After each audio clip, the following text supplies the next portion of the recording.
manifesté. Ainsi, l'Église peut faire la même chose aujourd'hui. Ce que Christ a fait, c'est ce que l'Église fait maintenant. En ce jour-là, vous saurez que je suis dans le Père et le Père est en moi.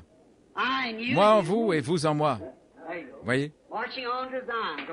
Voilà, marchant vers Sion, le royaume. En ce jour-là, vous saurez que je suis en vous. Et regardez, c'est merveilleux. Je ne veux pas que vous manquiez ceci. Maintenant, tout le monde, et vous qui écoutez les bandes, dans la jungle et partout, écoutez. Et comme le Père m'a envoyé, moi aussi je vous envoie, a dit Jésus. Voyez, le Père qui l'avait envoyé était entré en lui pour prouver qu'il avait raison, car il était la parole. Et le même Jésus qui vous envoie va avec vous et est en vous pour confirmer le même Dieu. Comme le Père m'a envoyé et que je vis par le Père, je vous enverrai et vous vivrez par moi. Qui est-il? Il est la parole. Vous vivez par la parole. Oh, combien j'aimerais prendre un texte là-dessus et prêcher maintenant pendant environ 2 heures. Là-dessus, remarquez. Et le Père qui m'a envoyé était allé avec lui. C'est le Père qui envoie, le Jésus qui nous envoie, entre là-dedans. Encore un peu de temps et le monde ne me verra plus. Cependant, vous me verrez, car je, pronom personnel, je, la personne, Jésus, serai avec vous, même en vous, jusqu'à la fin du monde. Les œuvres que je fais, vous les ferez aussi. Maintenant, retournez pour voir ce qu'il a fait. Et voyez ce que vous faites. Alors faites la comparaison vous-même. Comme il en était au jour de Noé, ainsi en sera-t-il à la venue du Fils de l'homme. Comme il en était au jour de Lot, lorsqu'un Billy Graham moderne ou un Oral Roberts moderne descendirent à Sodome et prêchèrent à ces sodomites et les aveuglèrent, voyez, avec l'Évangile, un seul ange restait en arrière, un messager avec Abraham et le groupe élu. Et quel genre de signe a-t-il accompli? Et comment Abraham l'a-t-il appelé? Elohim. Dieu manifesté dans la chair. Jésus montrant que lui-même, Dieu en lui, sera manifesté dans son épouse dans les derniers jours. Oh là là. Il n'y a simplement pas de fin à cela, c'est simplement la révélation de Dieu. C'est éternel. Ça ne fait que continuer, avancer et encore. Alors, quelqu'un de semblable au premier Adam et Ève, avant que le péché ne les sépare par la mort, maintenant Christ, le second Adam, dans la vie, rachète son épouse de la mort et maintenant, sur son chemin de retour vers l'Éden originel, il restaure son épouse dans la communion avec Dieu comme mari et femme dans le jardin d'Éden. Certainement. Christ et son épouse. Dieu, en ce jour-là, le royaume sera rendu au Père afin qu'il puisse être le tout en tout. Pendant qu'il sera en train de parler encore, j'écouterai. David assis sur le trône, le roi sur toute la race humaine. Et pendant qu'ils sont encore en train de penser, je saurai à quoi ils pensent. Avant qu'ils ne parlent, je les exaucerai. Le loup et l'agneau paîtront ensemble. Le lion et le bœuf mangeront de la paille et paîtront ensemble et se coucheront. On ne fera pas de mal, ni ne détruira sur ma sainte montagne. Exactement le retour en Éden. Voilà son triple but. Oh Dieu, aide-nous à le reconnaître. Aide-nous à le reconnaître. Écoutez attentivement maintenant, alors que nous continuons. Retournons à l'Éden originel. Et puis, alors quand nous sommes nés de lui, nous sommes remplis de lui. Oui, votre vie, sa vie est en vous. Alors toutes nos actions devraient le déclarer. Comme tirer la vie d'un arbre et l'injecter dans un autre. Tirer la vie d'un poirier et l'injecter dans un pommier, cela produira des poires. Il doit en être ainsi parce que la sève, la vie qui s'y trouve, le germe est celui du poirier. Très bien. Alors, toutes nos actions devraient le déclarer. Nous avons son nom. Est-ce exact? Nous devrions porter son nom. Et souvenez-vous, en tant que maintenant son épouse, nous sommes enceintes de son esprit. Oh my! L'Église mettant au monde des enfants. Voyez-vous, enceinte de son esprit, avec son nom, portant son nom, portant sa vie, produisant les signes de sa vie, évidente par la prééminence, l'évidence de sa résurrection, montrant qu'il n'est pas mort, mais qu'il est vivant pour toujours. C'est ça la vie éternelle. Et c'est confirmé au monde que nous sommes vivants en lui. Comment le savez-vous? Parce que vous êtes un membre de l'Église. Parce que Christ vit en vous. Vous êtes enceinte de son esprit, si bien que vous devenez un prisonnier par rapport à toute autre chose. Vous êtes là, englobé dans l'Évangile, là, dans la parole. Tous les enfants que vous pouvez enfanter sont comme cela, parce que vous êtes un prisonnier. Vous ne pouvez pas commettre adultère. Vous êtes déjà enceinte. Gloire!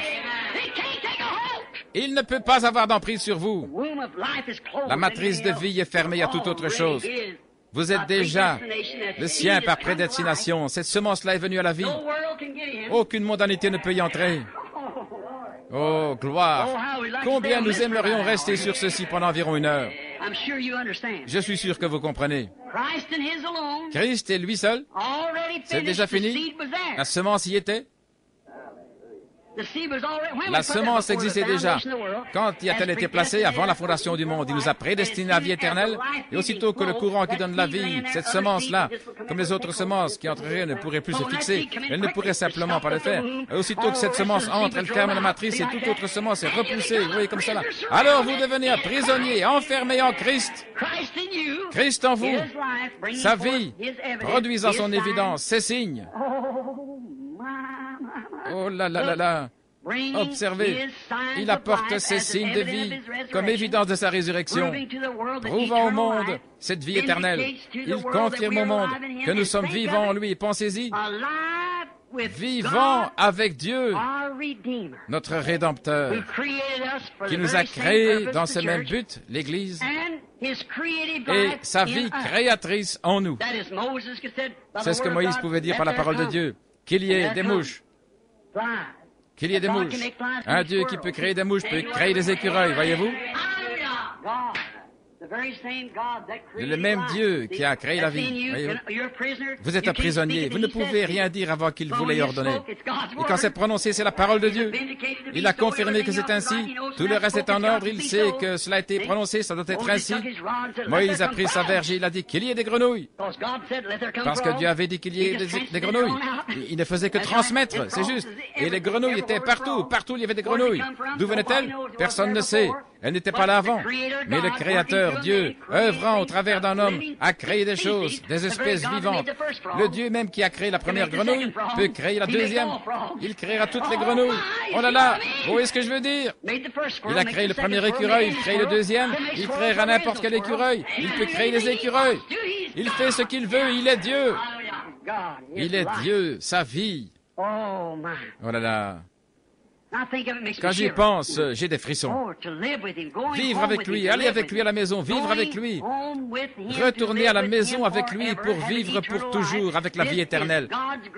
C'est ça le grand mystère de Dieu, celui de l'expression de l'amour. Dieu et l'homme sont devenus un. Voyez-vous, la chose entière, c'est Dieu et l'homme dans l'unité. Dieu et l'homme étaient un là-bas, et Dieu et l'homme sont un ici. Qu'est-ce que c'est? Être rempli de son esprit, lui ayant la prééminence. C'était le plan de Dieu, c'est le but de Dieu. C'est son but qu'il soit en Christ et que Christ soit en nous. Et nous tous ensemble, que nous soyons un. Le Saint-Esprit, la même chose, c'est cela qu'il a révélé à Christ. La puissance surnaturelle créatrice. Oh là là. Le même Dieu qui a pu dire à Moïse qu'il y ait des grenouilles. Le même a pu se tenir là que cette eau se transforme en vin. Amen. Est-ce juste? Il est le même Dieu, le même. Il ne change pas du tout. C'est Dieu dans l'homme. C'est sa manifestation. C'est ce qu'il est en train de révéler. C'est ce qu'il essaie de faire. Et la propre parole de Dieu révèle cela. Montre que l'homme ne peut pas créer. C'est Dieu, le Créateur. Et il n'est plus question de l'homme. C'est Dieu, le Créateur dans l'homme, lequel est maintenant son Église. Amen. Rentrez à la maison au ciel, vivre avec lui pour toujours. Dieu exprime l'amour éternel à l'Église. Écoutez, attentivement. Je ne veux pas que vous manquiez ceci. Aucune autre Église, aucun autre signe, aucune autre communauté, aucune autre autorité, aucun autre témoignage, ni credo, dénomination n'est accepté en dehors de ceci. Dieu n'accepte rien d'autre que ceci. Christ en vous, l'espérance de la gloire.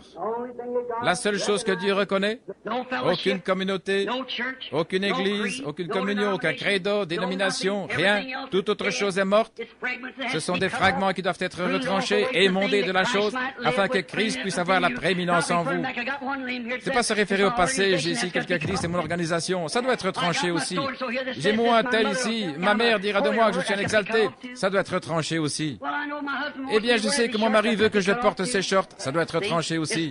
Ça doit être retranché et émondé jusqu'à ce qu'il ne reste que vous et Christ seul. Pensez-y. Par la présence vivante du Christ vivant, par la parole vivante. Oh, le Christ vivant, la présence vivante, la parole vivante. Regardez. Par sa propre, personnelle confirmation. Cela prouve son Église. Pas les membres. Il ne l'a jamais fait au jour de Moïse. Il ne l'a jamais fait dans les jours de qui que ce soit. À la fin du monde, lorsqu'on arrivera au temps, il y a la destruction. Au jour de Lot, ce n'était pas le fait d'être membre. C'était une confirmation personnelle. Dieu dans la chair. Vous voyez, une confirmation personnelle. Rappelez-vous, pensez-y, que des gens nés de son esprit, dans un jour comme ceci, ce grand âge dénominationnel, et le Dieu vivant prend sa parole vivante et la confirme personnellement.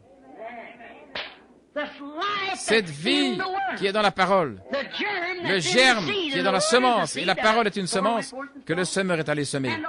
Et la vie, c'est Christ dans la parole, personnellement en vous, confirmant quelque chose que vous ne pouvez pas faire, prouvant lui-même que ce n'est pas vous, mais que c'est lui. Et vous êtes devenu un esclave d'amour pour lui, pour être une épouse. Grâce soit rendue au Dieu vivant qui a créé les cieux et la terre et tout ce qui est. Ce n'est pas étonnant qu'il soit l'alpha et l'oméga, le commencement et la fin, celui qui était, qui est, qui vient, la racine et le rejeton de David, l'étoile brillante du matin. Il est le tout en tout. Sa présence dans l'individu, avec une confirmation personnelle de lui-même, s'exprimant lui-même. La parole vivante promise pour ce jour, s'exprimant au travers de vous, une confirmation de la grande révélation de Dieu. Regardez. Mais c'est seulement dans un individu, jamais dans un groupe. Un individu, pas dans un groupe. Son identification se fait avec un individu. Vous saisissez ça? Non pas les méthodistes, baptistes, presbytériens, luthériens, pentecôtistes, mais en tant qu'individu. Je prendrai l'un et je laisserai l'autre. Je les séparerai. C'est juste. Il y en aura deux dans un champ, je prendrai l'un et je laisserai l'autre. Deux dans un lit, je prendrai l'un et je laisserai l'autre. Il ne s'agit pas d'un groupe, c'est une confirmation personnelle d'un enfant de Dieu, fécondé, rempli du Saint-Esprit, si livré à Dieu qui ne se soucie de rien d'autre. Et le Saint-Esprit vit sa propre vie, vit en lui, montrant la confirmation personnelle de la parole elle-même s'exprimant aux gens et au monde. Comment le monde peut-il passer aveuglément à côté d'une telle chose? Juste de la même manière que les catholiques sont passés à côté de Saint Patrick et ne l'ont pas reconnu. Juste après sa mort, ils ont fait la même chose avec Saint Martin. Ils ne l'ont pas reconnu. La même chose dans tous les âges. C'est ce qu'ils ont fait à Jeanne d'Arc. L'Église catholique l'avait brûlée comme sorcière parce qu'elle était spirituelle. À peu près 150 ans plus tard, ils déterrèrent le corps de ces prêtres et les jetèrent pour faire pénitence. Ça passe à côté d'eux. Ils ne le reconnaissent pas, à moins que ce soit passé. Ça ne fait que prendre la semence prédestinée que Dieu avait prédestinée avant la fondation du monde. La même chose arriva dans les jours de Noé, la même chose au jour de Moïse, au jour d'Élie, le jour des prophètes, le jour de Jésus. Continuellement ainsi, jusqu'à cette heure même, la personne fécondée par la semence de Dieu s'est tellement abandonnée à la volonté de Dieu que la parole elle-même se manifeste elle-même, la parole seule se manifeste dans cette personne, le prisonnier, à un individu. Ne dites pas, mon Église a fait, mon Église n'a rien à voir avec cela. Il s'agit d'un individu, d'une seule personne. Tout l'enfer est opposé à cet enseignement. Tout l'enfer est opposé à cette vérité, mais c'est la vérité. Jésus n'a jamais dit, « Eh bien, Pierre, Jean et toi et tous les autres, vous avez maintenant la révélation, l'Église entière est sauvée. » Non, non, c'était à lui personnellement. Je te dis à toi, pas à eux, à toi, que tu es Pierre, et sur ce roc, je bâtirai mon église. Et le mot Pierre signifie une pierre. Pierre signifie ce qui est confessé ou ce qui est séparé. Sur une certaine pierre, sur une certaine chose, voyez-vous. Quelqu'un d'appelé à sortir, l'Église appelée à sortir sur cette pierre, sur cette révélation. La chair et le sang ne t'ont jamais révélé cela, mais sur cette révélation, le groupe appelé à sortir, je bâtirai mon Église et toutes les portes de l'enfer ne sauront jamais résister. Pas un seul cheveu de votre tête ne périra. Vous êtes à moi. Je vous ressusciterai au dernier jour. Je lui donnerai la vie éternelle et je le ressusciterai au dernier jour. Le voilà. C'est la révélation. Non pas eux, mais lui. L'individu. Non pas un groupe, l'individu. Tout l'enfer est opposé à cela. Mais son mystère est uniquement révélé à son épouse bien-aimée. Il n'y a qu'elle qui puisse voir cela. Mais c'est bien de vous qu'Ésaïe a parlé, hypocrite, serpent dans l'herbe. C'est ce qu'il a dit. Vous allez là, vous dites, oh, les grands saints prophètes, nous mettons une marque sur leur tombe, nous les embellissons. Il dit, vous êtes ceux qui les y ont mis. La même chose aux églises catholiques à leur époque. Quand on leur a envoyé les prophètes de l'Ancien Testament, avant qu'ils aient Nicée à Rome là-bas, et qu'ils fassent sortir de là ces vieux prophètes qui mangeaient des larves et des choses de la terre, ils n'avaient même pas de vêtements, ils se couvraient de peaux de mouton, essayant de défendre cette vérité de la Bible. Mais l'Église catholique tenait à sa conception intellectuelle. Ensuite sont venus Saint-Irénée, Polycarpe, Martin et tous les autres. Et quand on fait, on les envoya à la tombe. Jeanne d'Arc, Saint-Patrick et les autres, ils les ayant envoyés.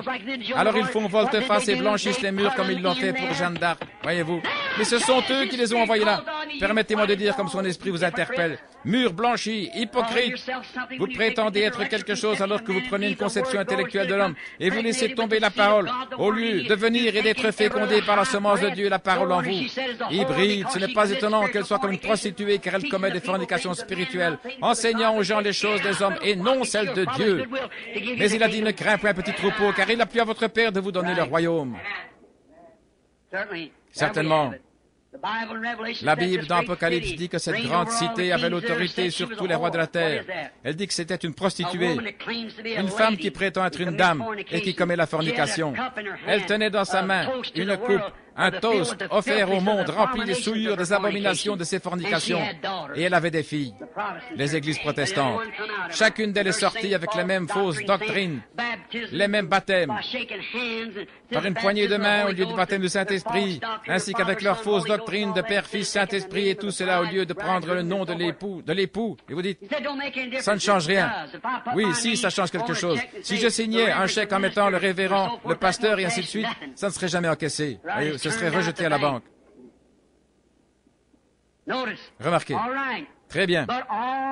Mais tout ce mystère est révélé uniquement à son épouse comme il l'a promis.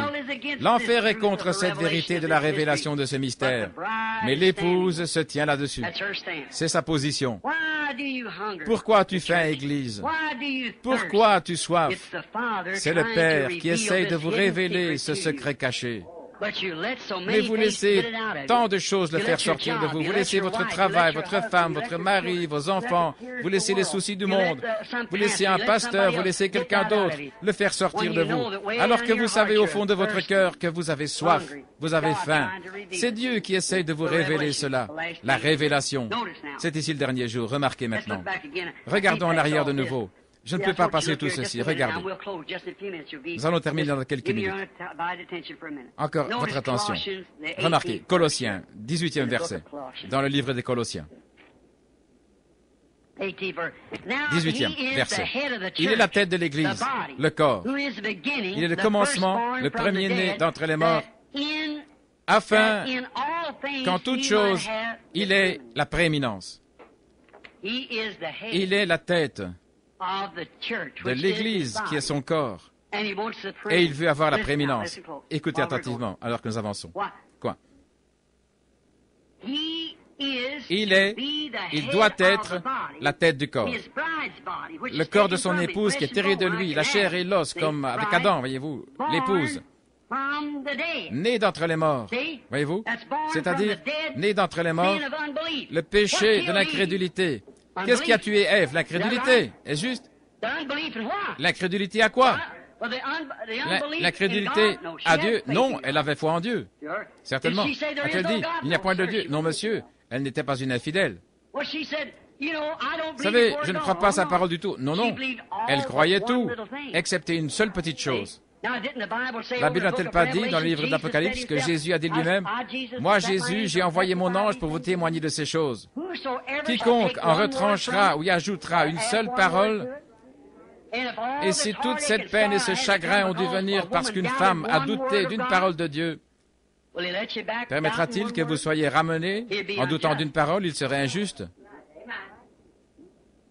Vous voyez, ce ne serait pas juste. Il a condamné. Voici, se tenir un homme qui, pour avoir douté d'une parole, a causé tout ce chagrin. Ensuite, il va de l'avant et accumule des années d'expérience et tout dans la Bible et ainsi de suite. Et d'autres ont donné leur vie pour elle. Puisqu'il soit, oh, vous pouvez aller de l'avant et manger cela, c'est en ordre. Voyez-vous, Dieu ne fait pas exception de personne. Dieu ne fait pas exception de personne. Remarquez, il est la tête du corps qui est né hors du péché, de l'incrédulité à la parole de Dieu. Cela exclut chaque dénomination, chaque credo. L'incrédulité à la parole, laquelle est lui-même la parole de vie. Voyez-vous, seule la parole à la vie. Toute autre parole est hybride. Peu importe combien ça y ressemble, ce n'est pas la parole. La parole produit sa propre vie, qu'Ève avait troquée contre la connaissance personnelle. Vous voyez comment aujourd'hui l'Église l'a fait? Par une certaine compréhension humaine. Moïse avait une grande connaissance de Dieu jusqu'à ce qu'il rencontre le buisson ardent. Alors il a vu son insuffisance. Le buisson ardent avait ce qui manquait à Moïse. La parole possède ce qui manque à la dénomination. Lui, la tête, il est les prémices de la résurrection. Nous allons nous étendre sur cette révélation encore un moment. Juste un petit peu. Il est les prémices de la résurrection. Est-ce correct? Quoi? Alors, qu'est-ce qu'il est? Il est la tête du corps, qui est son Église, l'épouse. Alors, le corps épouse doit suivre la tête, car il fait partie de sa résurrection et du mystère. Il lui est impossible de ne pas partir. Oh là là! Il fait partie du mystère de Dieu. La manière dont Dieu s'est révélé ici et l'a ressuscité par la parole, c'est ainsi qu'il révèle son Église et la ressuscite par la même parole. Elle fait partie de son triple mystère. De même que la tête fut tirée de la tombe, le corps doit retourner à sa suite en Éden. Là où la tête de la famille est, l'homme, l'époux, l'épouse étant le corps de l'époux, elle doit suivre l'épouse parce que c'est lui la tête. Et la tête est révélée et elle est revenue avec la vie éternelle et le corps doit suivre parce qu'il s'agit encore du mari et de la femme. Et aussi longtemps que vous êtes fécondés par la même parole qui est son corps, vous avez accepté son corps, vous êtes entrés en lui lorsque vous avez accepté la parole, pas le credo, la parole. Oh là là, est-ce que ça ne ferait pas un titre pour continuer cet après-midi? Ne serait-ce pas merveilleux? Pensez-y maintenant. Par conséquent, le corps ne peut pas reconnaître, ne manquez pas ceci. Le corps, par conséquent, ne peut reconnaître aucune autre autorité que la parole. Parce que la tête est connectée au corps. Et la tête et la parole, c'est la même parole, une seule autorité. Une seule autorité, par conséquent, les dénominations et les saints-pères et tout le reste, ils sont morts. Il n'y a qu'une seule autorité, c'est Christ. Le corps ne reconnaît qu'une seule chose, c'est la parole. Maintenant, montrez-moi où quelqu'un dans le corps fut baptisé au nom de Père, Fils et Saint-Esprit.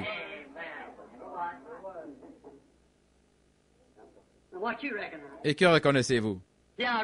Voyez, je suis conscient que je parle à des milliers sur bande, vous savez. Nous avons un ministère de bande maintenant, partout dans le monde. Dans quel nom êtes-vous baptisé?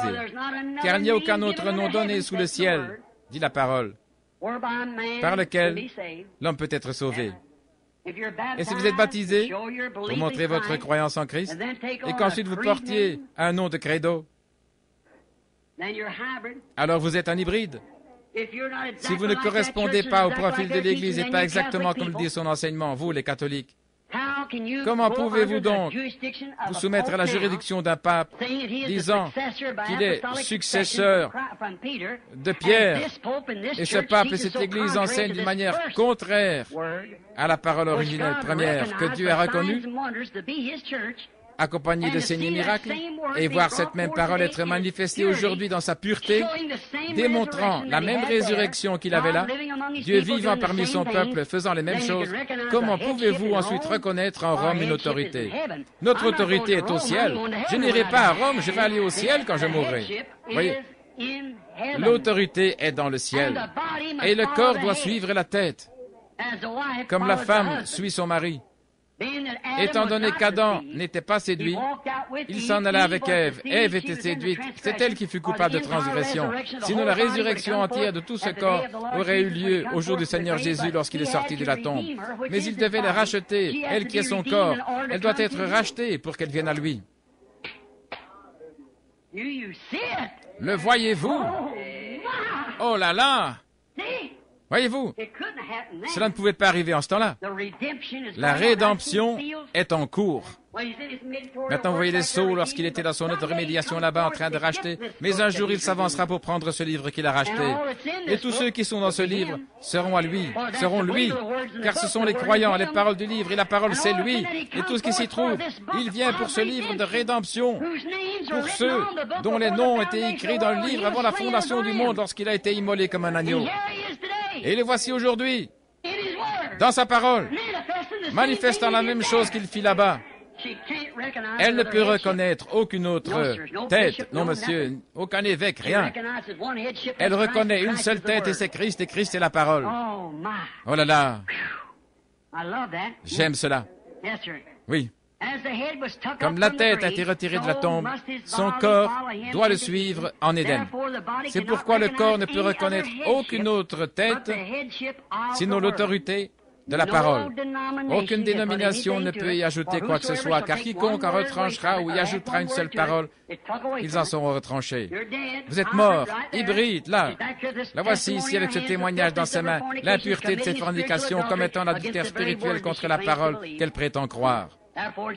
Ainsi, c'est la parole ou rien.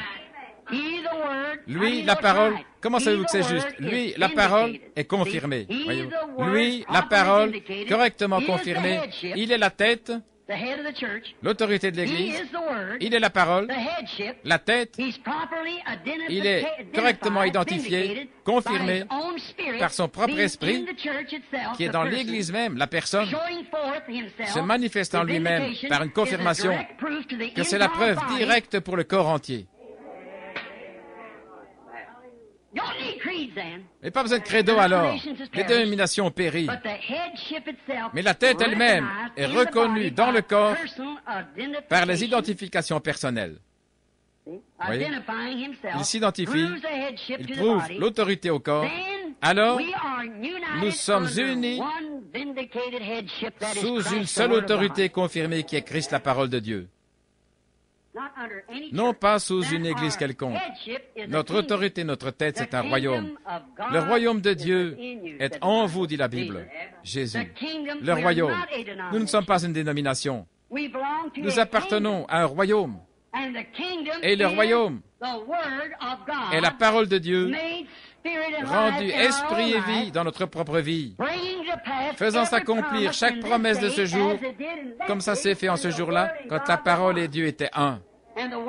Et la parole et Dieu sont un dans son Église aujourd'hui, faisant de cela l'autorité, la tête du corps qui est rachetée pour apporter le message dans le dernier jour et être tiré d'entre les morts lors de la résurrection, pour retourner et être restauré de nouveau comme Adam et Ève, au commencement dans le jardin d'Éden. Le triple mystère de Dieu, son corps. Oh là là. Remarquez maintenant. C'est comme en type Israël d'autrefois. Est-ce que je prends trop de temps? Il ne reste plus que 20 pages à peu près. Juste un petit peu maintenant. Ensuite, je vous laisserai tous aller jusqu'à l'été prochain. Remarquez. Unis, ensemble, sous une seule autorité, d'une manière semblable au type d'Israël autrefois. Vous saisissez? Comme Israël autrefois, un seul Dieu, confirmé par une colonne de feu et qui s'est révélé lui-même comme étant la parole au travers d'un prophète. Le même Dieu, la même colonne de feu, de la même manière, il ne peut pas changer ses voies. C'est juste aussi parfait que possible, n'est-ce pas? Un seul Dieu. Israël avait combien de dieux? Un seul. Et l'épouse? Un seul. Combien en aura-t-il toujours? Un seul, assurément. Voyez? Sous la conduite du Saint-Esprit, qui était la colonne de feu, au jour de Moïse, le grand prophète, il était dirigé par la colonne de feu, est-ce correct? Allant à une terre promise. Et dans l'âge chrétien, il y avait un seul Dieu qui était apparu sous la forme de la colonne de feu, un prophète appelé Paul, qui était envoyé aux gentils pour enterrer un peuple qui porte son nom. Est-ce correct?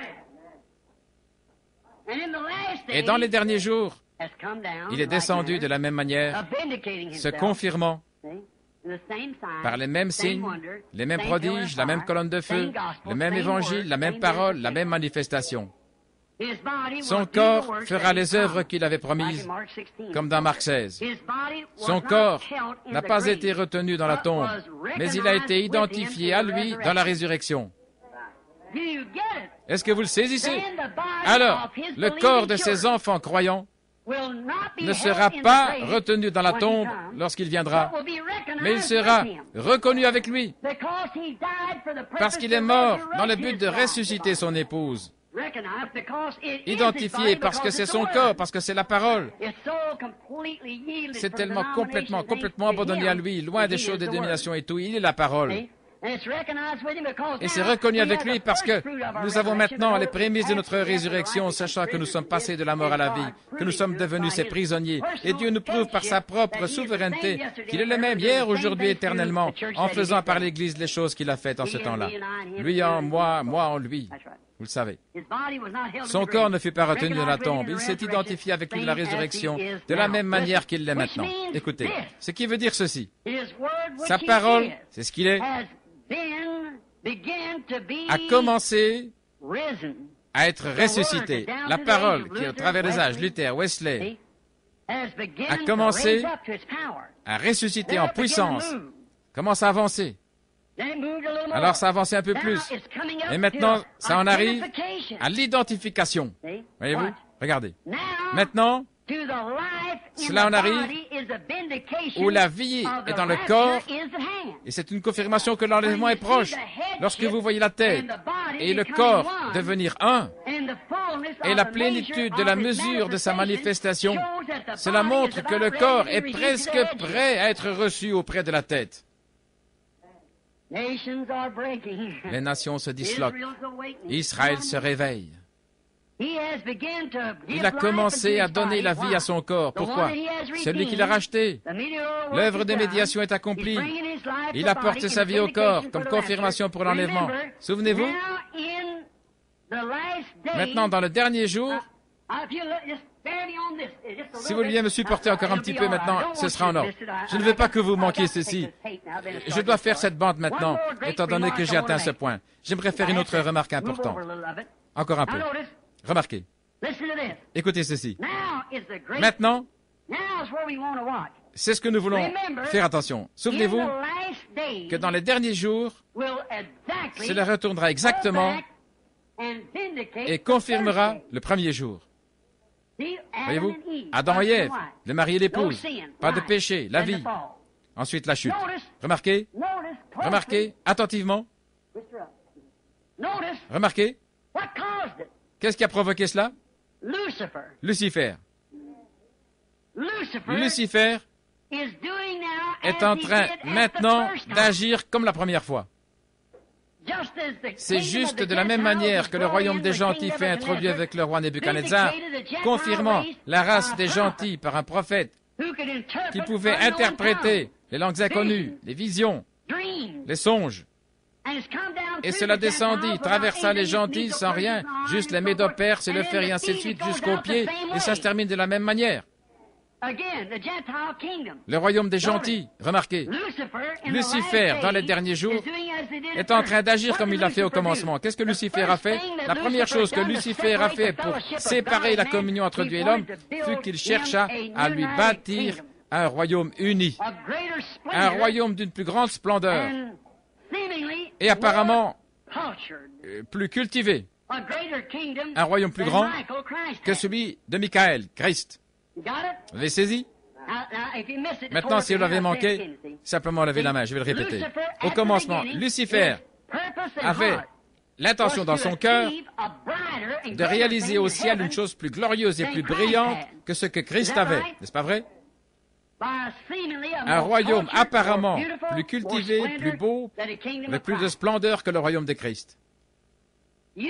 Pensez-vous que dans le millénium, nous aurons des automobiles ainsi que des avions? Voyez-vous ce que Lucifer est en train de faire maintenant? Les grandes dénominations raffinées intellectuelles sont en train de faire cette même chose, se rassemblant pour faire la même chose. Voyez-vous? Ils sont en train de se rassembler et faire des dénominations, chacune essayant de surpasser l'autre. Et maintenant, ils ont tellement de richesses qu'ils ne savent qu'en faire, sinon s'unir avec l'Église catholique. Lucifer à nouveau, construisant un royaume plus grand pour mettre dehors les gens qui ne croient pas aux dénominations et même s'emparer des bâtiments de leurs églises pour en faire des dépôts, et les pasteurs de ces églises n'auront plus de droits. Et un homme qui est envoyé de Dieu n'aimerait jamais rester dans une domination après avoir entendu ça. Voyez-vous, ça suffit pour qu'il aille examiner cela. Je ne dis pas ça pour critiquer, je dis ça sincèrement. Voyez, en voyant que cela est révélé. Remarquez, dans ces derniers jours, Lucifer est en train de faire la même chose. Pouvez-vous le voir? Le diable est en train de faire la même chose, établissant une église hybride. Une église hybride par des membres hybrides par la connaissance, au lieu de la parole, par des hommes intellectuels, au lieu d'hommes nés de nouveau, bâtissant un royaume intellectuel qui surpassera celui du tout petit troupeau de Christ. Qu'est-ce qui a causé cela? Des anges déchus. La Bible dit que c'était des anges déchus qui avaient prêté l'oreille à Lucifer au lieu de Christ, lui à qui ils appartenaient autrefois. Est-ce juste? Maintenant, écoutez attentivement. Les anges déchus. Qui sont ces anges? Les luthériens, les wesleyens, des catholiques, pentecôtistes, qui n'ont pas gardé leur première position, comme les anges l'ont fait, et qui sont tombés dans les organisations, comme lorsque Lucifer usa de son influence en Nicée. Et qu'ont-ils fait? Ils ont montré une grande association œcuménique des ministres pour faire une image à la bête, comme le dit la Bible. Et ils établissent un système chrétien qui fermera les portes de cette Église, ainsi que celles des autres qui lui sont semblables. Voyez-vous Lucifer à l'œuvre? J'essaie de vous apporter la triple révélation ou le triple mystère de Dieu. Qu'ont-ils fait? Ils se sont vendus au raisonnement de la sagesse et de l'instruction, comme Ève l'a fait. Les anges déchus. Wesley était un homme de Dieu. Mais qu'est-ce qui est venu après? Des anges déchus s'y sont introduits. Qu'étaient d'abord les anges? Des êtres créés par Dieu, mais qui se sont laissés prendre par la sagesse de Lucifer. Qui se sont laissés prendre par la sagesse de Lucifer. Et vous voyez ce qu'ils sont devenus, des anges déchus. Et les organisations, quand des hommes de Dieu sont sortis pour établir des vérités sur la terre, avant que cette vérité ne puisse continuer son chemin et être proclamée et parvenir à la véritable révélation de Christ, des anges déchus se sont infiltrés et s'en sont emparés pour en faire des dénominations. C'est la raison pour laquelle la révélation du mystère des 7 sceaux devait être apportée. Maintenant, vous le voyez? Ce qu'ils ont laissé de côté, si Luther avait continué, ça aurait été là. Si Wesley avait continué, si la Pentecôte avait continué, qu'aurait-il fait? Il n'y a qu'une chose qui puisse arriver maintenant. Il doit y avoir un message au temps de la fin, quand plus rien d'autre ne peut suivre. Et maintenant, le monde écuménique a établi un régime tel qu'il ne peut y avoir de dénomination, ni rien d'autre qui suive cela. Soit vous êtes dedans, soit vous n'y êtes pas. Le fruit est au sommet de l'arbre. Et la lumière brille sur ce fruit prédestiné. Et elle est en train de mûrir en devenant un fruit semblable à Christ, produisant la même douceur, la même gentillesse et le même esprit qu'il avait en lui. J'espère que vous le voyez. J'essaie d'apporter trop en un seul jour, je vous épuise. Regardez, ils se sont vendus au raisonnement. Ils se sont vendus au raisonnement de la dénomination. Si seulement je pouvais faire partie de ceci. Voyez-vous, le maire fréquente cette église. Si je peux être méthodiste ou presbytérien, je viens d'expliquer que ces branches sont émondées. Elles sont mortes. Elles ne sont plus attachées à Christ. Elles produiraient la même vie. Elles ne sont pas attachées à cela. Mais c'est comme des agrumes. N'importe quel agrume vivra sur un arbre portant des agrumes, portant ses propres fruits. Greffer une branche de pamplemousse sur un oranger, voyez-vous, il va produire des pamplemousses.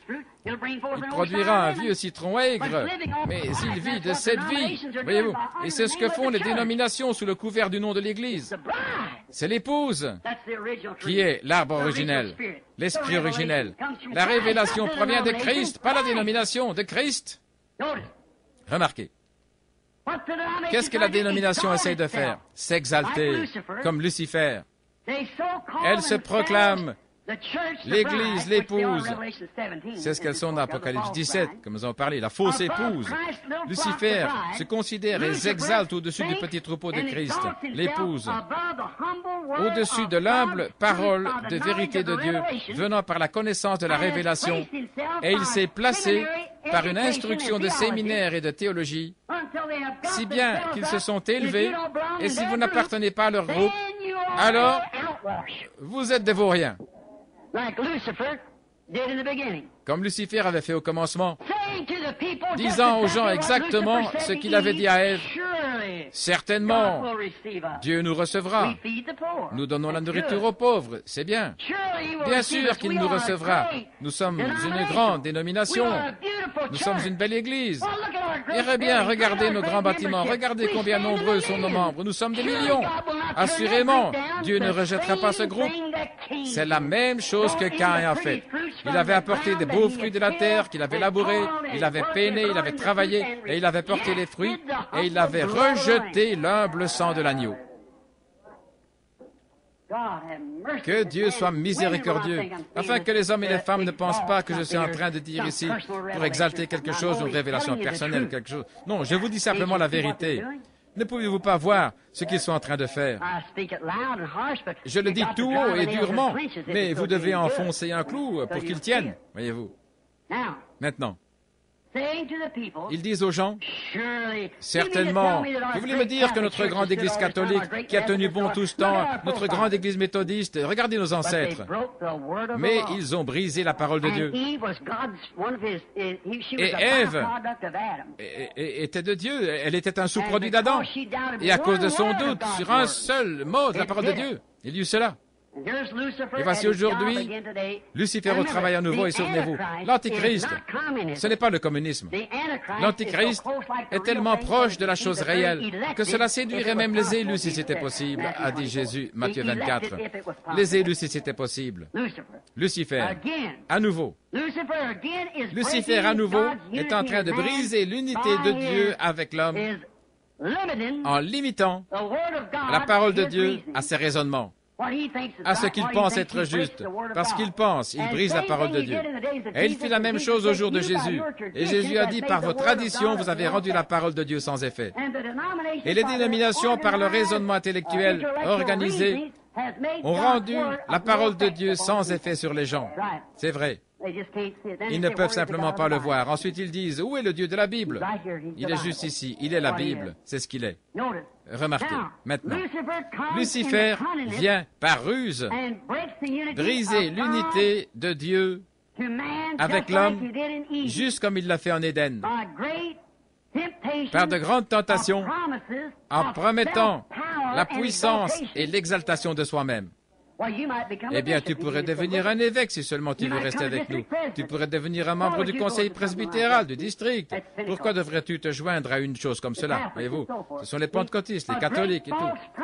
Une grande fausse promesse faite à l'homme pour recevoir la puissance en dehors de la parole et de la promesse de Dieu. Vous recevez la puissance lorsque le Saint-Esprit vient sur vous, pas quand vous devenez un évêque, un diacre ou quoi que ce soit, voyez-vous. Mais Lucifer est au travail à nouveau. Est-ce que l'Église comprend ça? Levez la main. Très bien.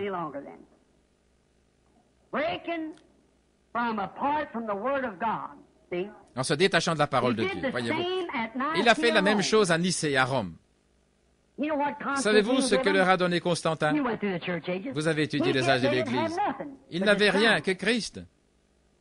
Et ils s'installaient dans des petits bâtiments n'importe où ils pouvaient, sur un sol rocailleux et dur. Vous savez cela si vous avez lu le concile de Nicée, le concile pré-nicéen, les pères nicéens et ainsi de suite, ainsi que l'histoire de l'Église. Ils n'avaient rien. Mais quand on a tenu ce concile et qu'on a introduit un peu de paganisme romain dans le christianisme et institué des saints hommes et des évêques et ainsi de suite, des papes et tout ce non-sens, qu'est-ce que Constantin leur a donné? Je demande à n'importe quel théologien de me le dire. Il leur a donné des propriétés, il leur a donné la liberté et tout ce qu'ils voulaient. Et ils ont troqué la parole de Dieu contre la sagesse et la culture des hommes. Et c'est la même chose que Lucifer fit en ce temps-là. Il l'a fait dans le jardin d'Éden. Et ils moururent sur le champ. L'église de la Pentecôte est morte à Nicée, à Rome, mais pour être ressuscité dans l'arbre épouse dans le dernier jour. Lucifer, astucieusement, quand l'homme est entré par les tentations et les fausses promesses de puissance en dehors de la parole de Dieu, il a fait la même chose à Nicée et Rome, et il fait la même chose aujourd'hui par le Conseil mondial des églises œcuméniques. Unissons-nous tous, dit le pape. Je veux que tous mes frères œcuméniques là-bas s'unissent avec moi. Unissez-vous, nous sommes un, voyez-vous. Mais ça n'a rien à voir avec l'épouse de Christ. Rien du tout, frère. On ne l'embarquait jamais dans une chose comme ça. Maintenant, il est promis, dans les derniers jours, que la même foi originelle devait être restaurée aux enfants de Dieu au temps de l'arbre épouse. Malachie 4. Dieu a dit, avant que le monde soit embrasé, voici je vous envoie Élie le prophète, et il restaurera la foi des enfants. Eh bien, ce n'était pas le premier Élie qui est venu. Non, non. Maintenant, nous n'enseignons pas là le manteau d'Élie, les couvertures d'Élie et toutes ces choses comme cela. Nous enseignons simplement la parole de Dieu. Voyez-vous, c'est ce qu'il a dit. Nous avons toutes sortes d'Élie, ceci, Élie, cela, et c'est du non-sens. Oui, nous savons cela. Je ne parle pas de ça. Et vous qui avez un entendement spirituel, vous comprenez, voyez, il se fait tard, bien sûr. Je ne peux pas mettre tout ça sur bande. Maintenant, la promesse dans les derniers jours.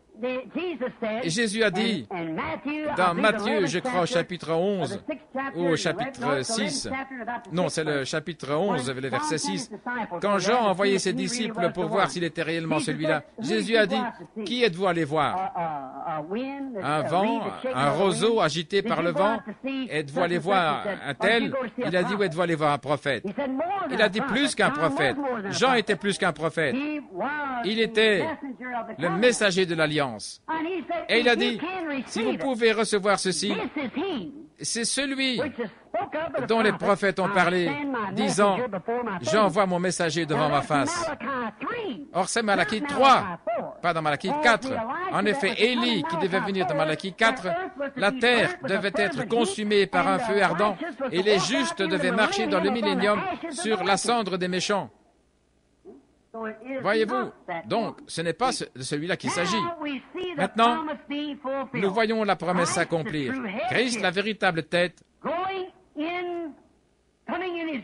qui entre dans son épouse, faisant les mêmes œuvres qu'il a faites au commencement, apprêtant et accomplissant sa parole, comme il l'a fait au commencement dans Jean 14, 12. Celui qui croit en moi, les œuvres que j'ai faites, il les fera aussi. Alors, la tête et le corps deviennent un, dans les œuvres, dans les signes et dans la vie. Confirmé par Dieu lui-même au travers de sa parole promise pour les derniers jours. Il a promis ceci dans les derniers jours. Maintenant, si vous êtes spirituel, vous saisissez cela. Alors, nous pouvons voir que le souper des noces est proche. Maintenant, si je ne vous revois plus, souvenez-vous, le souper des noces est proche. Et alors, le royaume, selon la promesse, est sur le point d'être introduit, le grand millénium, l'enlèvement de l'Église et la destruction des méchants.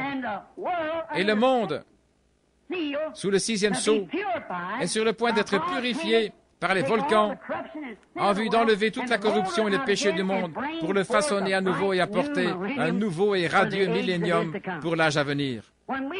Lorsque nous voyons toute cette glorieuse triple révélation, Dieu en Christ, Christ dans l'Église, le royaume qui vient. Adam et Ève, ramenés au jardin d'Éden, représentés par Christ et son épouse. Et ensuite le royaume qui va être restauré selon sa promesse. Gloire à Dieu. Maintenant, par la révélation du triple mystère, le secret, et par la révélation confirmée individuellement par son autorité originelle, ne dites pas, eh bien, gloire à Dieu, nous crions, alléluia, nous chantons, ce n'est pas ça.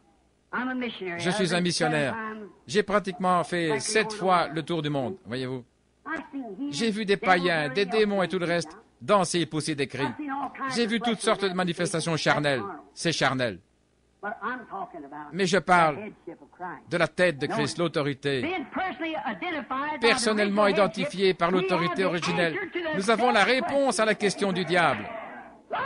Gloire! Nous avons la réponse à la question du diable. Lui, Christ, est ressuscité et il a payé le prix et il ressuscite la tête, ou plutôt le corps. Le diable ne peut pas le supporter. C'est la raison pour laquelle ces royaumes œcuméniques s'établissent. C'est la raison pour laquelle ils entrent tous dans ce qu'ils sont en train de faire maintenant. Le diable, c'est la raison pour laquelle il hurle comme il le fait. Sa méchanceté, sa stratégie a été dévoilée par le Christ ressuscité dans sa souveraineté sur son corps. Gloire! Vous pensez que je suis hors de moi? Je ne le suis pas. Nous avons la réponse au diable. Ce n'est pas moi qui vis, mais c'est Christ qui vit en moi, la parole. Ce n'est pas mon idée, c'est sa puissance. Pas mon idée, c'est sa parole. Il l'a promis et le voici. Il a dit que ce serait ici et le voici. Nous avons sa réponse. Christ est ressuscité et a payé le prix pour notre rédemption. La raison pour laquelle Dieu fut manifesté en Christ et a donné cette chair et le sang, c'est afin que la vie vienne par le sang et que la chair soit rachetée, afin que Dieu, dans cette chair rachetée, puisse manifester sa parole pour ce jour comme il l'a fait en ce jour-là. Gloire! Vous le voyez? Oh là là, quand pourrais-je m'arrêter? Remarquez. Alors nous nous tenons justifiés dans la présence de Dieu, comme une goutte d'encre qui tombe dans une cuve pleine de blanchissant. Vous ne trouverez plus jamais la tache d'encre. Elle est partie quelque part. Elle ne reviendra plus jamais. Et quand l'homme est vraiment racheté, cette semence prédestinée qui voit cela et accepte cela, ses péchés sont démolis, complètement effacés. C'est parti, c'est plongé dans l'encre du sang de Jésus-Christ. Et on n'aura plus à s'en souvenir. Dieu oublie cela et il se tient comme un fils et une fille de Dieu dans la présence de Dieu. Amen et amen. Maintenant, nous sommes fils de Dieu. Non pas nous le serons, mais nous le sommes. Nous sommes maintenant rachetés. Nous avons la réponse à Satan. Dieu s'est confirmé lui-même. Dieu s'est prouvé par sa promesse de ce jour. Alléluia. La tête est ici. Amen. Christ, le Seigneur ressuscité, il est ici dans la même puissance de sa résurrection dans laquelle il a toujours été, se manifestant lui-même. Voici la réponse au diable. C'est pour cette raison que quand cet homme qui est assis ici est tombé mort l'autre jour, il était assis là, nous avons pu dire, vite, reviens. C'est parce que le Saint-Esprit l'a dit. C'est pourquoi il pouvait le faire avec ce petit bébé-là au Mexique. Ça faisait environ 15 heures qu'il était décédé. Quand la vision vient, rappelle-le à la mort, à la vie. J'ai dit que le petit bébé vive. Et le bébé, pour qui le docteur avait déclaré qu'il était mort à 9 heures ce matin-là, à 23 heures, il est revenu à la vie et il est vivant aujourd'hui. Qu'est-ce que c'est? Ce n'était pas ces gens. La tête et le corps sont devenus un. C'est Dieu manifesté dans son peuple. C'est la raison pour laquelle le mari et la femme ne sont plus deux, ils sont un. Dieu et son Église sont un, Christ en vous. La grande révélation de Dieu. Gloire à Dieu, portant même son nom. Son nom est Jésus. Le oint. La raison pour laquelle il est appelé Jésus, c'est qu'il est loin. C'est le corps oint de Christ. Confirmant, manifestant Dieu à l'instar de ce corps-là. Et ce corps-là a racheté chacun de ces corps-ci. Et au travers de cela, Dieu opère sa triple manifestation, avançant vers le royaume. Ressuscité, il a payé le prix, nous sommes rachetés. Dieu a prouvé cela, il l'a confirmé. Et nous nous tenons justifiés en Christ devant lui, car il ne peut pas prononcer le jugement, étant donné qu'il a déjà jugé ce corps-là, dont je fais partie. Comment suis-je parti? Le voici, c'est en moi. Si vous demeurez en moi et mes paroles en vous, alors demandez au Père ce que vous voulez, et ce sera fait, parce que ça s'y trouve. Justifié. Gloire à Dieu. Oh, si je pouvais amener le monde à voir cela. Vous y voilà. Voilà le corps de Christ, vivant, étant racheté. Racheté. Oh là là, justifié à ses yeux. Pourquoi sommes-nous justifiés? Nous sommes sa victoire. L'Église est sa victoire. Nous nous présentons dans ces derniers jours avec ce glorieux évangile, démontrant sa victoire. Il est mort dans ce but, et nous sommes là prouvant sa victoire. Amen. Lorsque nous le voyons descendre et vivre au milieu de l'Église, c'est sa victoire. Cela montre qu'ils ne pouvaient pas le retenir dans la tombe, ils ne peuvent pas nous retenir non plus. Et nous sommes potentiellement déjà ressuscités parce que nous sommes ressuscités des morts, de l'incrédulité à sa parole, de la dénomination et des credos à la parole éternelle du Dieu éternel, qui lui-même œuvre en nous, se manifestant comme étant les mêmes hier, aujourd'hui et pour toujours. Et alors la parole descend et entre dans le corps depuis la tête. Qu'est-ce que c'est? Cette même parole. Rien ne peut y être ajouté ni retranché. Au fur et à mesure que le jour approche, cette même parole descend de la tête jusque dans le corps, confirmant qu'ils sont un.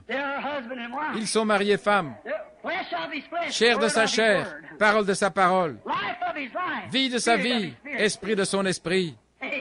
Amen. Comment le savez-vous? Cela porte le même témoignage, le même fruit, la même parole.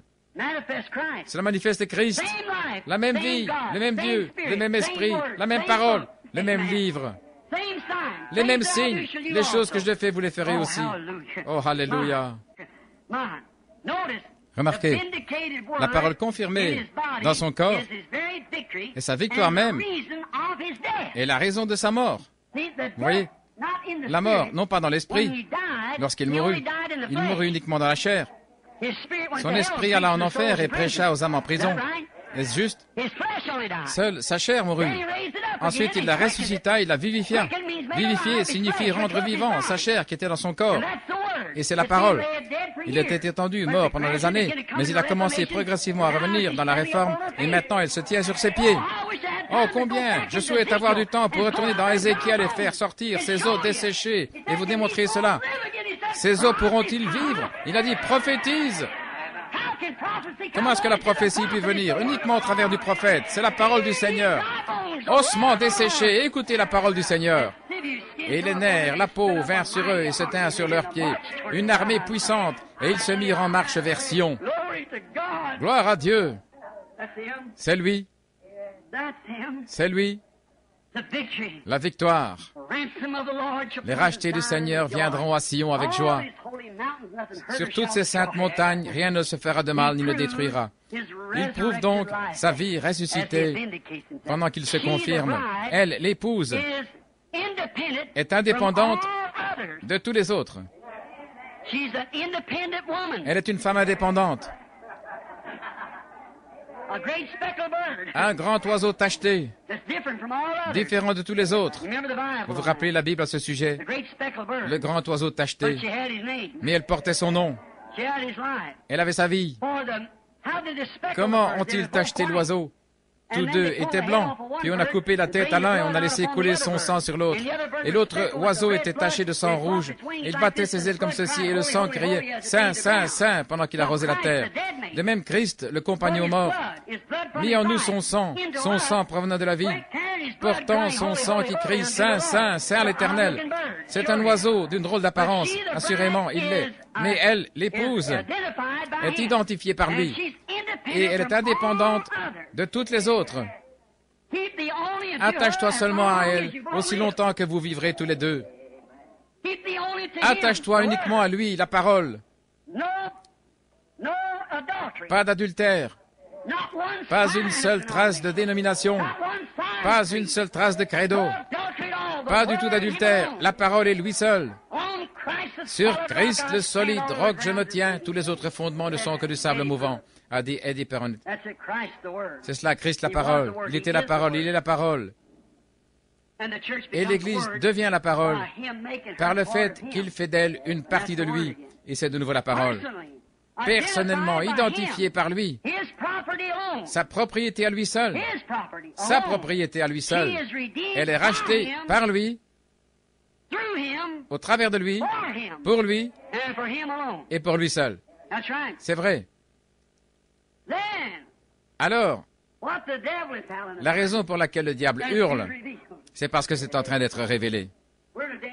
Nous sommes dans un temps dangereux. Rappelez-vous, l'Écriture dit que lorsque ces choses commenceront à arriver, il n'y aura plus de temps. Il est en train de disparaître graduellement alors que nous voyons la manifestation. Les tremblements de terre, nous avons vu ces milliers qui étaient tués l'autre jour. Des tremblements de terre en divers lieux. Il a dit des phénomènes terribles dans les cieux, des colonnes de feu circulant comme des soucoupes volantes.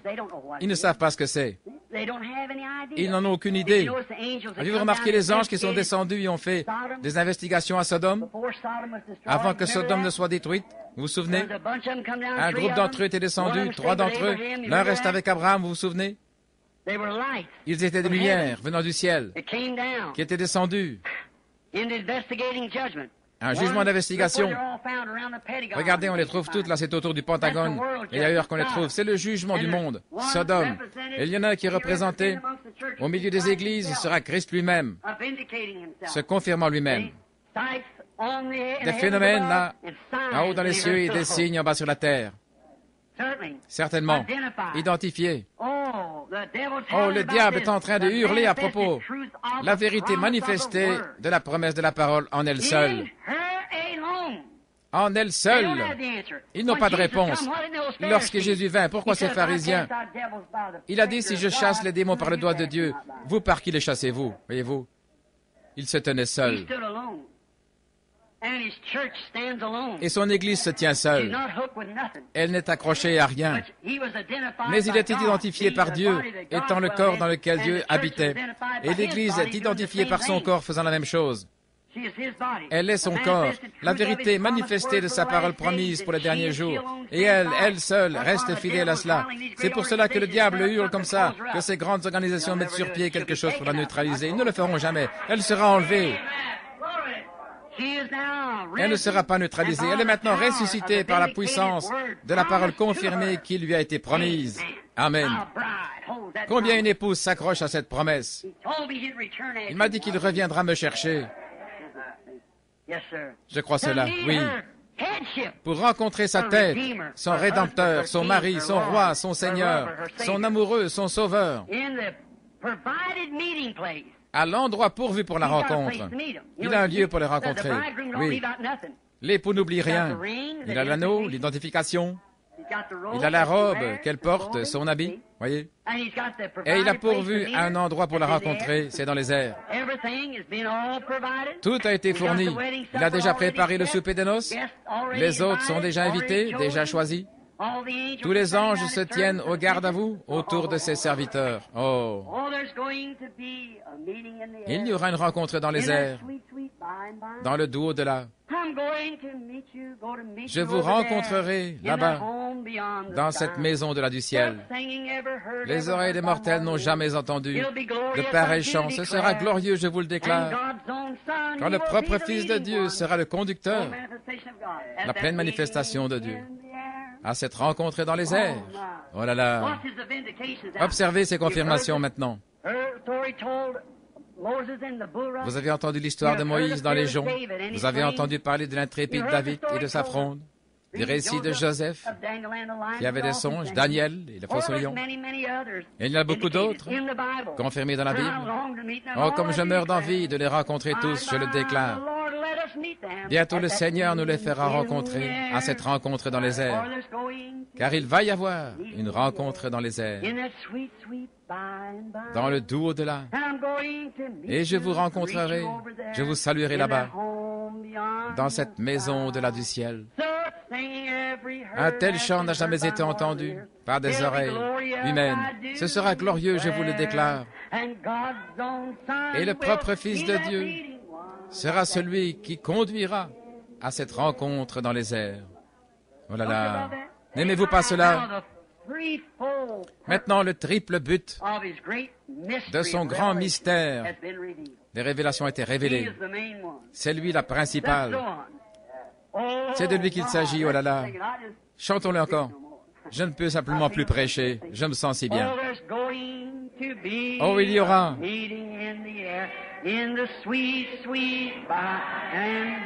dans le doux au-delà, et je vous rencontrerai, vous saluerez là-bas, dans cette maison au-delà du ciel. Un tel chant n'a jamais été entendu par des oreilles mortelles. Ce sera glorieux, je vous le déclare. Et le propre Fils de Dieu sera le conducteur à cette rencontre dans les airs. Partirez-vous? Amen, par la grâce de Dieu, par la grâce de Dieu. Oh my! You have heard a little Moses in the bulrush. Vous avez entendu parler du petit Moïse dans les joncs, de l'intrépide David et de sa fronde. Ce sont tous des types. L'histoire de Joseph qui avait des songes, de Daniel et des lions. Il y en a beaucoup d'autres dans la Bible, et c'est lui. Combien je désire les rencontrer tous, je vous le déclare. Bientôt, le Seigneur nous les fera rencontrer à cette rencontre dans les airs. Mais il y en a un qui est la personne principale. In the sweet, sweet by and by, I'm going to meet you, greet you over there in that home beyond the sky. Such singing every heard has been heard by mortal ears. It'll be glorious, I do declare. And God's own Son, He'll be that leading one at that meeting in the air. Now we're going to meet one another. Let's all. Nous allons nous rencontrer là-bas. Que tous les méthodistes, baptistes, qui que vous soyez, qui sont nés de nouveau. Oh, serrez-vous la main pendant que nous chantons cela.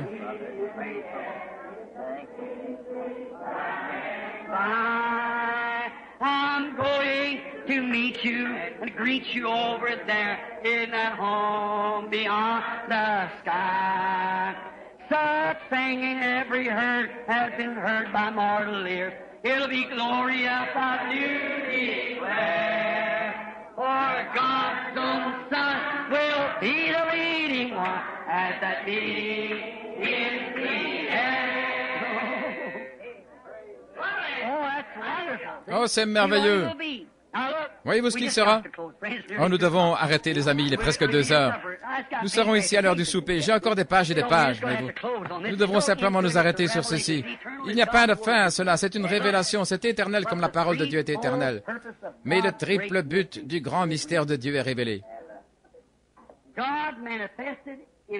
Dieu manifesté en Christ, Christ manifesté dans l'Église, dans le but de racheter l'Ève perdue, de la ramener à la condition originelle au Jardin d'Éden.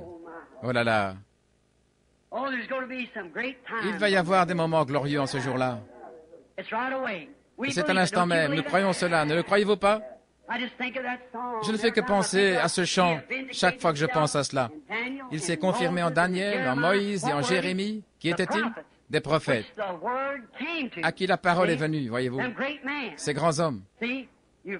Vous avez entendu parler du récit de Joseph, qui avait des songes, Daniel dans la fosse aux lions et tous les autres. Qui étaient-ils? Des prophètes, voyez-vous. Mais le principal, Dieu était simplement en train de se représenter en type. Il s'est représenté en Adam, sachant ce qui était juste, mais il est sorti de la ligne pour racheter son épouse parce qu'elle était dans l'erreur. Christ n'avait pas à devenir péché, mais il est sorti de la ligne et devint péché pour racheter son enfant perdu. Voyez, il s'est représenté lui-même en type. Et Moïse dans les joncs. Et vous avez entendu parler de l'intrépide David et de sa fronde, de l'histoire de Joseph qui avait des songes, le prophète, et de Daniel et des lions, que nous chantons souvent. Oh, il y en a beaucoup, beaucoup d'autres dans la Bible. Ils sont la Bible. Ils étaient tous manifestés en lui. Pourtant, voyez-vous, sans lui, c'en était fini d'eux. Oh, il me faut devenir une partie de cela pour être lui. Amen. Je meurs d'envie de les rencontrer tous, je le déclare, c'est juste. Mais le propre Fils de Dieu sera le conducteur à cette rencontre dans les airs. Hébreux 11 dit, il ne pourrait être parfait sans nous. Les mains et les pieds ne peuvent être parfaits sans le cerveau, la connaissance, la tête, et ainsi de suite, voyez-vous. Et nous sommes tous rendus parfaits en lui. Ainsi sommes-nous baptisés par un seul esprit pour former un seul corps, libre du jugement. Nous sommes passés du péché à la mort. Amen. Le propre Fils de Dieu sera le conducteur à cette rencontre dans les airs. L'aimez-vous? Je l'aime.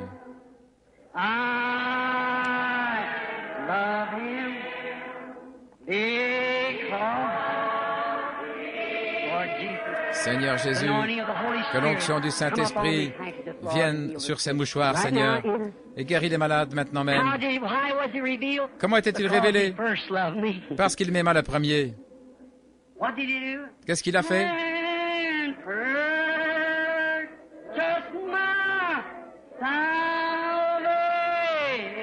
Et il acquit mon salut. Gloire. Ce grand ange de l'Alliance, celui qui était avec Moïse dans le désert, qui vint à Paul sur le chemin de Damas, celui qui a permis que sa photo soit prise avec nous, le même qui était dans la photo dans le magazine Life l'autre jour, la même parole par le même Dieu, au travers des mêmes canaux, par la même voix, par la même promesse. Là où 2 ou 3 sont réunis en mon nom, je suis là au milieu d'eux. Alors il est ici. Les anges de Dieu campent autour de ceux qui le craignent, de ceux qui s'accrochent uniquement à sa parole. Personne ne peut honorer cette parole sans craindre Dieu. Voyez-vous. Alors, le voici ce matin avec nous, pendant que nous l'adorons à l'esprit. Oh, après un message dur comme ceci, je pense que nous devrions l'adorer un peu.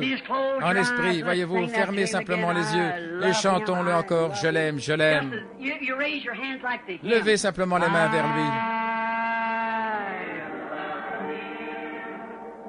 I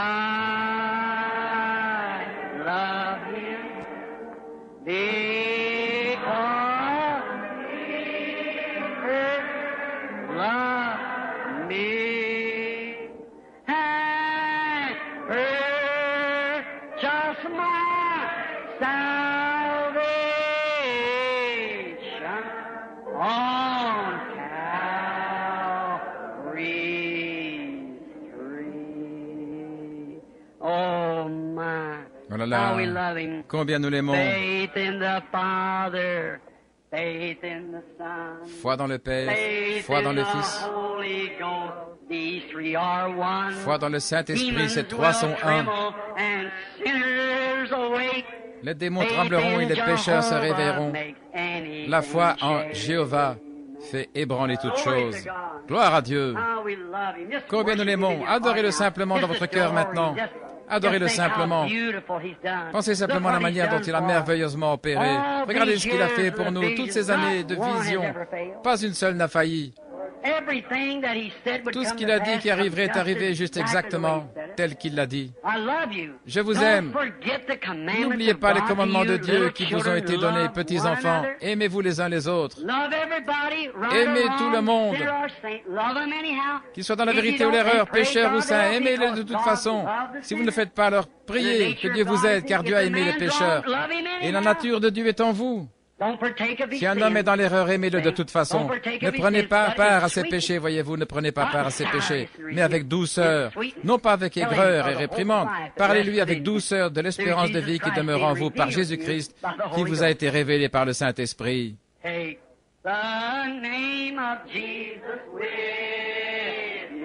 Prends le nom de Jésus avec toi. Enfant de tristesse et de douleur, il te donnera de la joie et du réconfort. Prends-le. N'oubliez pas maintenant partout où vous allez. Oh, nom précieux.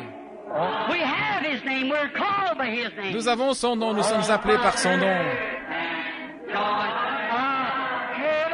espoir de la terre et joie du ciel. Précieux nom, nom si doux,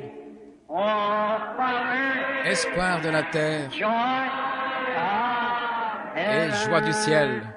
Maintenant, je vais vous donner un petit secret jusqu'à ce que nous nous rencontrions de nouveau, alors que nous sommes debout. Souvenez-vous,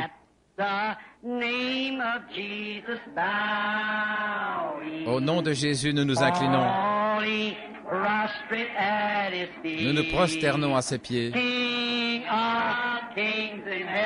Roi des rois au ciel, nous le couronnerons quand notre voyage sera fini. Précieux nom, ô nom si doux, espoir de la terre. C'est quoi? La triple révélation. L'espoir et la joie du ciel révélés en lui.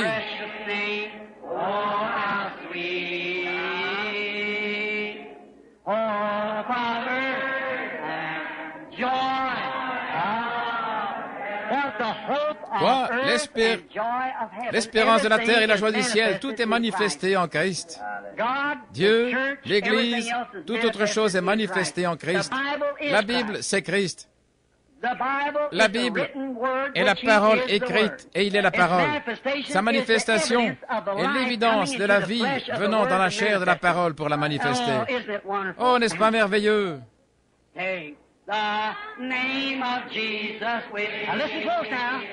Écoutez attentivement maintenant. Prenez le nom de Jésus comme un bouclier contre chaque piège. Quand les tentations t'environnent, que devez-vous faire? Murmure simplement ce saint nom dans la prière. Précieux nom, nom si doux, espoir de la terre et joie du ciel.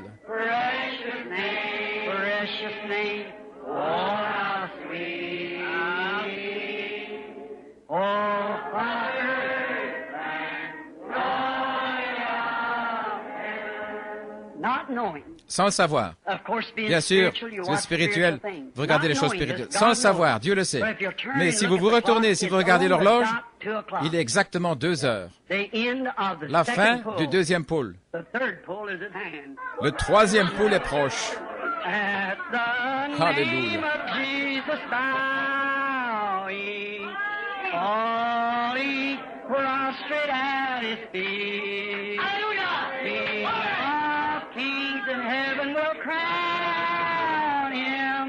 Oh, and our journey is complete.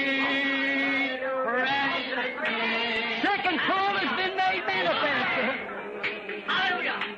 Le deuxième pôle a été rendu manifeste. Joy of heaven, precious name. Oh, how sweet. Oh, about earth and joy. Avez-vous remarqué que l'Esprit a pris le même chant et l'a élevé un octave plus haut? Le pôle suivant est proche.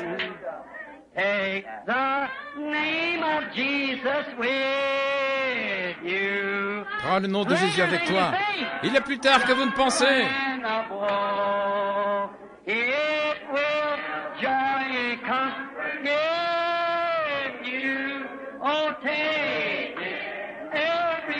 Prends-le partout où tu vas. Précieux nom, nom si doux, espoir de la terre et joie du ciel.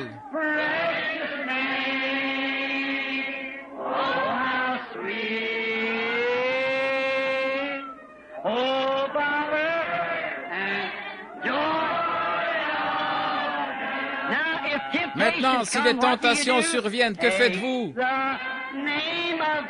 Prends le nom de Jésus avec toi.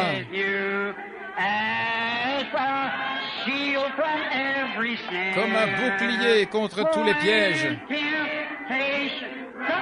Lorsque les tentations ont quelque chose de vous faire douter, alors souvenez-vous simplement, murmurez ce saint nom dans la prière.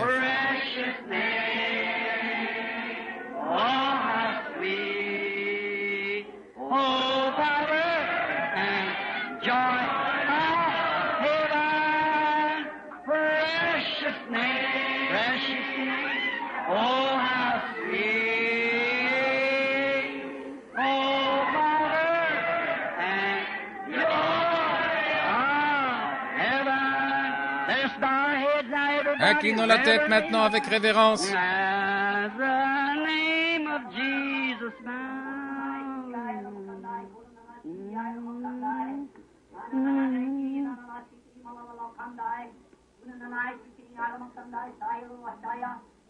Yea, as thou makest preparation for thy departure, I say, look unto the nation whence thou hast come, where thou shalt see things along the horizon. For truly I have lifted thee up, that thou mightst see these things. Therefore, as thou goest thy way, prepare for the great things that I call thee unto, for thou shalt not see this way herehenceforth, for thou shalt see underway.